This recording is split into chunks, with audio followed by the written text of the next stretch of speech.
Station's going to be on Donald Trump and some concepts about government and things. Donald Trump was born on June the 6th, June the 14th, 1946. So if you add the 6 and the 14, you get a 20, which is the awakening. That's somebody that always has a project at hand, always has something that motivates them, and they're always a planner. And the 20th card of the tarot shows the Archangel Gabriel, a call to action or a call to duty. Now, being born on the 14th day of the month brings somebody before the public, and in the tarot, it's the juggler. And it means somebody that's always juggling things, but there's always an element of risk involved, which could be like a person that goes into different ventures and perhaps taking a chance.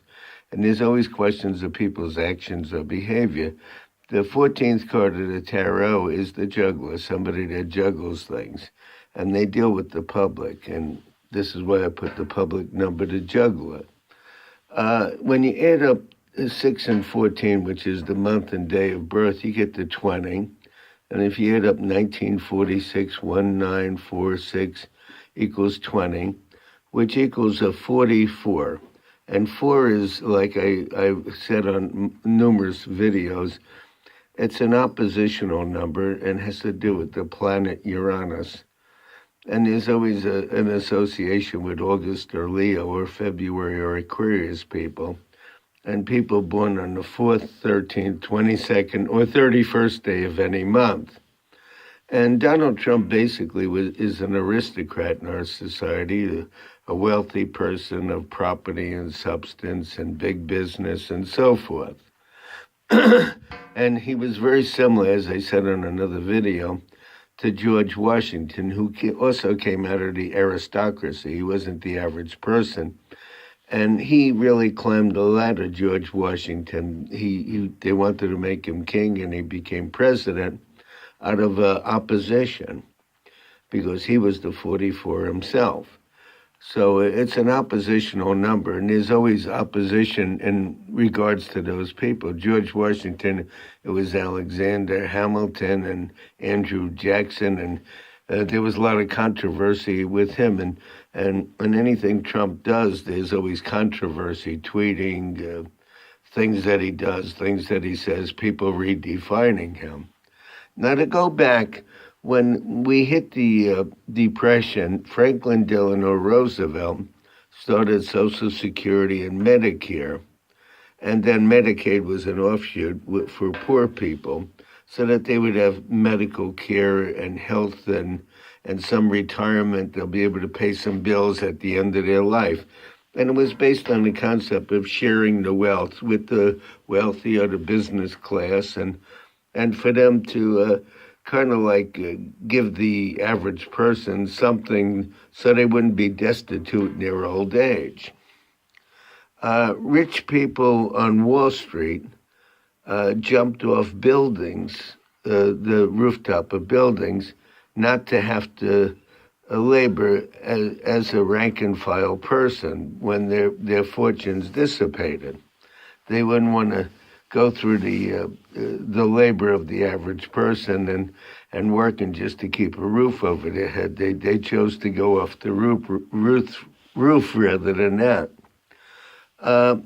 The aristocrats are your business people, your corporation people, and your high government officials.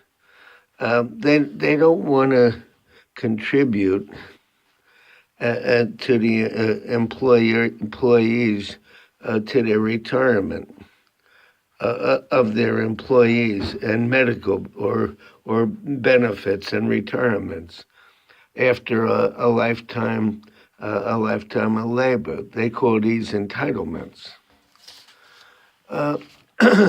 which are basically the crumbs off their table, because they're usually pretty wealthy people and they're making a lot of money, and it isn't like they'll be destitute without with contributing, pardon me, to the average person's retirement or medical care at the end of their life. The original Henry Ford, who started the assembly line, and he wanted his workers to be able to afford his cars, and he voluntarily gave them, like, I think it was $3.50 an hour, which was unheard of in that day. It was considered a high salary. And he was a visionary that was ahead of his time. So now you have Henry Ford, who is a visionary, wanted the average person to be able to drive his car, to afford his car. You had Roosevelt, who wanted to get people out of a depression and give them health care and a retirement at the end of their life. And these were visionaries. And the question is, what will Trump be? The question is, will he meet the visionary challenge? This remains to be seen. He is the president, and I think people should give him a chance. But hopefully, he will wind up to be another visionary. But it remains to be seen.